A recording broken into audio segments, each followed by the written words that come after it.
Olá, bom dia. Estamos no dia 29 de dezembro de 2023, a última sexta-feira do mês. Então, o ano é 2023, o mês é dezembro e o dia é 29. Estamos às 5 horas da manhã. Vamos gravar o penúltimo vídeo da nossa série O Motor Secreto das Revoluções, também chamado Sociedades Secretas e Governo Mundial. O de hoje é o número 12, portanto é o penúltimo, faremos em 13, uma das estrelinhas da Águia Illuminati, da nota da série de $1, e também o número dos apóstolos junto com Jesus, 13 e 13. Então, vamos agradecer aos nossos visualizadores, aos nossos inscritos, aos alunos dos nossos cursos, a sala virtual e as nossas videoaulas, principalmente aos nossos caribus. E vamos começar logo. Já passou um minuto. Então, o iluminismo, ainda é o título, mas é o motor secreto das revoluções, ou as sociedades secretas e o governo do mundo. É isso o tema. De Yavne a Barcoqueba. Yavne, chamado Vinhedo de Yavne, é o lugar onde se reuniam sábios. É uma cidade um pouquinho longe de Jerusalém, mas a elite israelita sabia que Jerusalém era o primeiro ponto ocupado pelos inimigos conquistadores. Então eles criaram uma cidade chamada Yavne, fugiram para lá. Lá ninguém sabia onde eles estavam, chamada Yavne, o vinhedo de Yavne. E Bar Coqueba, nós já sabemos que é Shimon Bar Coqueba, que é o falso Messias. Muito bem. Rabi Akiva ben Yosef, também já conhecemos, viveu de 50 a 135 depois de Cristo, organizou em agrupamentos divididos por assuntos algumas centenas de halakot, plural de halaká, norma de direito, literalmente maneira de andar, sancionadas por instituições ou juntas rabínicas, ou seja, todos concordaram, todos não. Aqui estamos dando a versão do macaco, tá? No próximo eu darei a versão verdadeira. Isso aqui estamos falando daquilo que eles dizem que é. Akiva ousou organizar por escrito pelo menos alguns agrupamentos que ele considerou essenciais. Portanto, fez o primeiro cânon. O que, sob o nome de Mishnah de Rabi Akiva, era um cânon. Mishnah, Mishnayot, comentários. Foi instrumental para as codificações que posteriormente se tornariam imperiosas. Aqui então está botando ele lá nas alturas. Mas essa é a versão do macaco. Perto do fim da sua vida, agora voltamos um pouquinho, Akiva viu-se envolvido em mais uma revolta de judeus em favor da liberdade. Eles eram fanáticos pela conquista do mundo. Então nós temos aqui, já vimos essa figura, né, o rapazinho, e temos aqui o dragão. Já mostramos essa figura, copiamos do outro. Ó. Aqui está ele, aqui está o dragão. Portanto, ele está a serviço do dragão. Logo, é mais uma besta.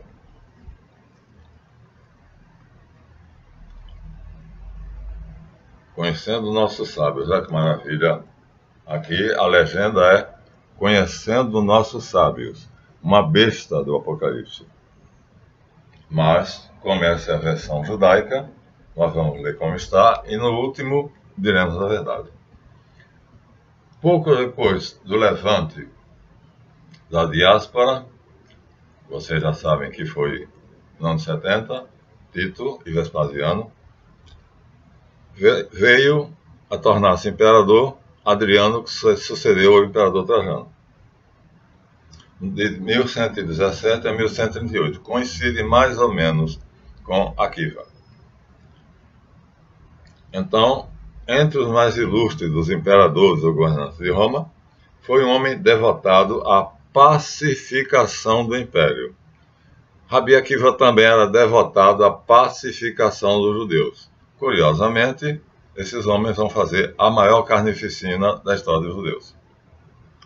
Só vai encontrar semelhante depois na Alemanha, né? Na época do Bigodinho.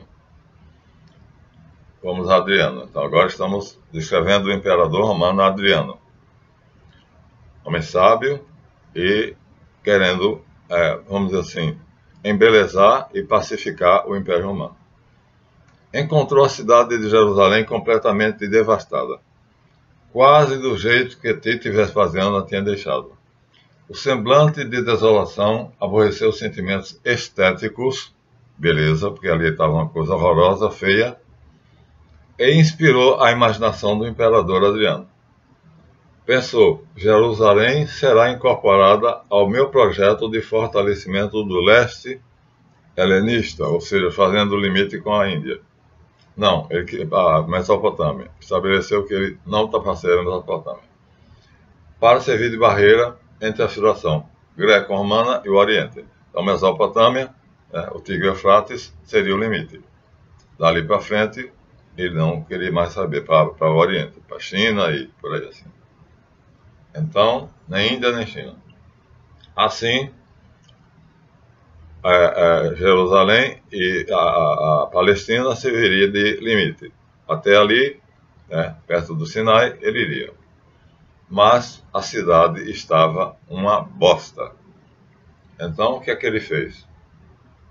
Ele decidiu transformar a cidade do Monte Sião numa cidadela de cultura ocidental, ocidentalizar, ou seja, modernizar Jerusalém. Aqui nós estamos vendo o imperador Adriano, que para os judeus, aqui está dentro da versão macaco, o primeiro genocida do povo judeu. Então, aqui está. Adriano, segundo aqui o texto que é do judaico, pró-judeu, foi o primeiro genocida. O Bigodinho foi o segundo. Um homem extremamente inteligente e pacífico e que tinha intenções de transformar Jerusalém numa cidade bela, de ruínas em cidade bela. A esperança dos judeus voavam alto como águia. Adriano patrocinará a reconstrução de Jerusalém? Quem sabe do templo? Será um novo Ciro, da Pérsia, que libertou os judeus da Babilônia? Porém, as ideias de Adriano são bem diferentes das que imaginam os judeus. O que ele pensa? Jerusalém será reedificada, sim, mas como uma cidade helenista, grega. Seu nome será mudado para Aelia Capitolina. Capitólio era o nome onde ficava o Monte do Capitólio, onde ficavam os templos mais importantes na Grécia. Seu nome será mudado, portanto, para Aelia Capitolina e no Monte do Templo Sião. Agora complicou. Quanto a ele fazer um templo a Zeus, já tinha sido feito esse templo de Herodes, alguma coisa semelhante, mas agora ele vai fazer no Monte do Templo, no lugar do Templo de Jerusalém, que estava vazio. Depois que Tito acabou com tudo. Então, vai mais. Vai fazer uma estátua e um santuário dedicados a Júpiter Capitolino. Ou seja, os judeus tinham a expectativa de que Adriano, como Ciro, reconstruísse o Templo de Jerusalém, que está aqui, lindíssimo. Uma das 7 maravilhas da antiguidade. Não consta, mas seria a 8ª. Adriano, por seu turno, não queria nada a ver com o templo dos judeus. O que ele queria era este templo aqui, Esse é o templo de Júpiter Capitolino, o templo mais importante de toda a Grécia. Bem diferentes, tá? Muito diferentes. Vamos ver se eu consigo mostrar o outro também. Olha só, o templo de Jerusalém. Vejam bem, aqui está o Sancta Sanctorum. Ou seja, é um cubo, já disse a vocês. Isso aqui é um cubo, tá? Aqui está o pátio dos sacerdotes, com o altar de sacrifício. Aqui está o pátio dos homens, que veem o sacrifício. Aqui está o pátio das mulheres e crianças, que não veem nada, porque tem um... aqui tem, tá vendo? Isso aqui é um muro com uma portinha. E aqui está o pátio dos pagãos, onde fizeram o comércio. Então, o que Adriano fez, ou pretendia fazer, fez. Então foi transformar este templo aqui neste templo aqui. Então o de cá é o templo de Jerusalém. O templo de Jerusalém, o templo Salomão. Templo Salomones. Mas ele vai fazer o templo de Júpiter Capitolino. Ou seja, Júpiter que está no Capitólio. Não vai fazer só o templo. Vai colocar lá dentro do templo a imagem de Júpiter Capitolino. Está aqui, ó.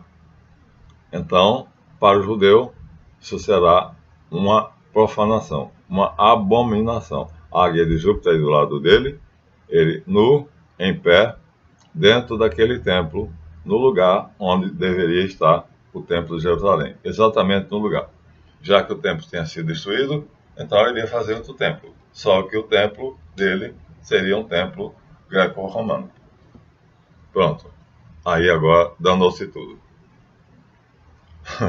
Imagina vocês. Era a abominação da desolação de que Daniel falava. Era o nome em romano, era Júpiter Optimus Maximus. Então, o Júpiter Optimus Maximus. Então, é essa figura que ele vai colocar dentro daquele templo, que é o templo de Júpiter Capitolino. Então, a repulsa aos projetos romanos leva os judeus uma vez mais pelas armas. Dessa vez, para valer. Isso vocês já sabem. Grupo de guerrilheiros atacam destacamentos da 10ª Legião. Temos que detalhar, meu gente. Suportem, viu? É história, mas não tem como passar por cima. Fortificam cidades. Juntam muitas armas. Uma ação em escala maior destrói a base militar de Cesaré, a maior que estava na Palestina. Um jovem comandante, Simeão Bar Koziba, o nome verdadeiro dele, batismo, mas Simeão Bar Koziba, conduz seus homens para ações cada vez mais amplas e bem-sucedidas sempre. Muito pouco se sabe acerca da personalidade do líder da terceira e última guerra judaica, que foi uma desgraça para Roma, né? Morreram muitos, milhares e centenas de soldados de ambos os lados. Exceto que foi liderada por um militar enérgico, audacioso e protegido, parecia por Javé. Aqui nós temos ele, já mostramos antes. Então aqui está um soldado dele com o escudo de, supostamente, Maguen Davi, estrela 6 pontas, e aqui está, é suposto, isso aqui é tudo imaginário, né? Não tem a estrela Davi, né? Tem. Aqui seria o que se imagina ser Simeão Bar Kokheba. Era Simeão Bar Koziba, mas Rabi Akiva o abençoou, o proclamou Messias e mudou seu nome para Simeão Bar Kokheba, quer dizer, filho da estrela. Então, com a bênção rabínica de ninguém menos, ninguém mais que o grande Akiva, que proclamou o líder da revolta, Messias e Rei de Israel. Esse título já era do Cristo, viu? Ainda não era proclamado, porque o cristianismo estava nascente, 1132. Mudou o nome de eleito para Simeão Bar Kokheba, filho da estrela, de Simeão Bar Koziba para Simeão Bar Kokheba. Pronto, então Akiva entra agora no rolo, porque ele se apresenta a fim de prestigiar o que ele crê que é o Messias. Mas nem todos compartilham o entusiasmo messiânico de Akiva. Já dissemos, Rabi Ismael não compartilha, ele funda os Caraítas, que é uma ordem para combater Akiva, e diz que Akiva, você truncou toda a Torá, você alterou toda a Torá. Quando você faz seus comentários, suas Mishnayot, você diz para a Torá, cala-te, eu vou falar. E outros dizem, Akiva, grama nascerá sobre seu rosto, ou seja, você estará debaixo do chão e a relva vai crescer em cima do lugar onde está a sua cara. Antes que esse seja o verdadeiro Messias, ou seja, não são todos rabinos, não há unanimidade. a unanimidade quanto ao códice que ele criou, né, o cânon, mas não há unanimidade quanto à proclamação do falso Messias. Muitos percebem. Mas, para o povão, que rejeitara Jesus, a aclamação por esse grande mestre constitui uma convocação irrecusável. Aqui estamos, já mostramos Akiva ao lado de Jesus, que ele considerava um merda. Então aqui está Akiva e aqui está Jesus. Akiva considera Jesus nada, ninguém. E Shimeão Bar Coqueba, foi o nome que ele botou, era o verdadeiro Messias. Por quê? Aparecia como general. Então Jesus apareceu como pobre profeta. Não era essa a noção dos judeus. A noção da elite judaica, da maioria dos rabinos, era que o Messias seria um general vitorioso. E aí, Bar Coqueba se enquadra perfeitamente nessa noção. Está tudo bem. Mas é um anticristo aqui, porque ele vai combater Jesus Cristo. Akiva não acreditou em Jesus. Então, juntou-se a todos aqueles que não acreditavam em Jesus. Havia também alguns rabinos que não acreditavam em Jesus, mas também não acreditavam em Simeão Bar Coquebas. E olha que frase. Akiva, nascerá grama sobre tua cara. Ou seja, ele morto, sepultado, e em cima do terreno nascerá relva. Bem, quem nos conta toda a história é o historiador romano Dion Cássio. É a fonte principal dessa época, é o historiador da corte. Afirma que Bar Coqueba comandou centenas de milhares de homens. Centenas de milhares. 580 mil. O governador da Judéia, Tineius Rufus, sofre sérios reveses à frente da sua famosa 10ª legião, que ele, Bar Coqueba, vence. É a melhor legião romana que está na Palestina. É derrotada. Lá morre 50 mil soldados judeus. Lá. Tineius Rufus não consegue. Bar Coquebas é mais forte, a sua estratégia é melhor. O legado da Síria, que era vizinho, o legado quer dizer uma autoridade a quem César tinha legado poder, tinha dado poderes. Acorre em seu auxílio, não tem melhor sorte. Seus soldados também são mortos. A supremacia dos rebeldes estende-se até a Galileia e a Transjordânia. Já conquistaram a região onde Jesus viveu, seu quartel-general, Galileia, e vai até a Transjordânia, Cisjordânia hoje. E finalmente Bar Coqueba ocupa Jerusalém. Ele entra na capital, vitorioso. Pronto, agora sim, ele provou que é o Messias. Então, matou todos os soldados da 10ª legião, matou os soldados sírios que vieram ajudá-lo, a 10ª legião, mas perdeu 50 mil soldados. Lá, com o título de Nasci, em hebraico, Nasci é príncipe. É príncipe. Ainda não chega a ser rei, mas ele pretendia. Proclama o restabelecimento da independência do Estado judeu. Então, minha gente, não foi 1948. Então, fiquem sabendo, tá? O restabelecimento do Estado judeu é proclamado, portanto, como independente em 132. As moedas da época trazem símbolos judaicos. Então, César sai da jogada, a moeda tem efígie de César, né? Dá a César o que é de César, de Jesus, cada efígie. Aqui agora os símbolos religiosos são judaicos. E inscrições como, a página era egoísta, viu? Primeiro ano da redenção de Israel. É ele o redentor, Goel, em hebraico. Goel é redentor. Segundo ano da liberdade de Israel. Jerusalém foi libertada. Shimeão, príncipe de Israel. Isso ele faz por escrito. Adriano decide movimentar todas as suas forças. Nada menos que 12 legiões. Ele vai com força total. Manda tudo. 12 legiões é o total. Além de tropas auxiliares que estavam por perto em cidades vizinhas de Jerusalém. Ele sai de Roma com as 12 legiões, com todas as legiões romanas. Armamentos sofisticadíssimos, ele pega as armas mais modernas e homens bem treinados de uma disciplina férrea. O comando ele confia ao mais hábil general romano. Governava a Bretanha, atual Inglaterra, o nome é Júlio Severo. Severo mesmo. Esse é o homem que vai enfrentar e vai derrotar Bar Coquebas. Ele vai derrotar. Dion Cássio, o historiador romano, que é quem faz todo esse relato, nos diz que a guerra durou 3 anos e meio.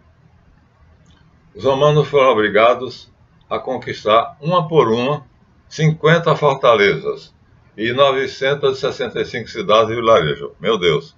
Olha, 50 fortalezas são 50 cidades grandes e preparadas para a guerra. E 965 cidadezinhas, mas que abrigavam rebeldes. Os últimos combatentes, em torno de Simeão Bar Coqueba, entrincheirados na fortaleza de Betar. Então fugiram, né, até Betar, que foi lá que, nesta batalha, ele perdeu 50.000 soldados judeus. Foi a maior perda antes da definitiva. Então, o Severo era bom mesmo. Consta que a queda de Betar teria acontecido em Tisha Ben-Av, dia 9 do mês de Av, a mesma data em que caíram o primeiro e o segundo templos. Coincidência? O primeiro templo caiu no dia 9 do mês de Av. O segundo templo foi destruído por Tito no dia 9 do mês de Av. E aí, agora também, a derrota final de Bar Coqueba vai acontecer no dia 9 do mês de Av. Então, as perdas totais judaicas nessa guerra são estimadas em 580.000 mortos em ação. Soldados, não inclui civis. 580.000, minha gente. São apenas soldados. Isso não inclui civis. O número dos que pereceram pela fome, fogo e doença não se sabe. Sabe-se que, como em Massada, ninguém sobreviveu. Ou seja, foi um genocídio, realmente. Só sobreviveu quem estava longe, quem estava fora. Quem tinha ido na diáspora tinha saído. As mães famintas cozinharam, mataram seus filhos, cozinharam e comeram. Minha gente, crianças de 8 meses a 2 anos foram mortas, cozidas, serviram de alimento para as mães e para a família, que não tinham o que comer. Meu Deus do céu, é apavorante. Então veja, esse era o Messias, viu? Esse era o príncipe da paz, em lugar de Jesus. Temos várias referências bíblicas a esse morticínio. Um deles é o próprio Jesus que diz, quando ele vai carregando a cruz, as mulheres que estão vendo choram. E ele diz, voltando para elas, filhas de Jerusalém, não choreis por mim, chorei antes por vós e por vossos filhos. Porque eis que vão vir dias em que dirão, bem-aventuradas as estéreis, e os ventres que não geraram, e os peitos que não amamentaram. Ele vai dizer isso, Jesus vai dizer isso aqui. E dirão aos montes, caí sobre nós, e aos outeiros, montes com a vegetação, cobri-nos. Está em Lucas 23, de 28 a 30.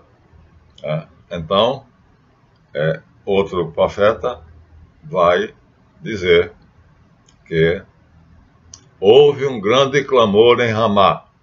Ramá é a cidade que o profeta, que o juiz Samuel preferia. Samuel morava em Ramá. Então, um profeta diz, houve-se um grande clamor em Ramá. É Raquel chorando a morte de seu filho, mas era ela mesmo que matava e comia. Então, eu não sei qual é esse profeta. Mas Zacarias 11:17 diz: ai do pastor inútil. Olha, ele chama Akiva de pastor inútil. Ele chama Bar-Coqueba Zacarias, Zacariá, de pastor inútil. Como diz Jesus Cristo, todos os que vieram antes de mim são, e depois, são ladrões e mercenários. São lobo com pele de ovelha. Zacarias não deixa por menos. Ai do pastor inútil, inútil, porque não vai dar em nada. A espada cairá sobre seu braço e sobre o seu direito. Ou seja, se o braço direito está decepado, é o braço que ele manipula a espada, o inimigo vai cortar. E a do seu direito será furado. O corpo secará completamente, e seu olho se obscurecerá. Está em Zacarias 11:17. Não há estimativa para o número de baixas romanas, mas foram tão pesadas que Adriano, é o imperador, ao informar o Senado a respeito de ser vitorioso da guerra, ele tem que informar o Senado, ele dá uma informação, ele vai dizer, vencemos, mas omite a tradicional fórmula mihi et legionibus bene, ou seja, eu e as nossas legiões estamos bem.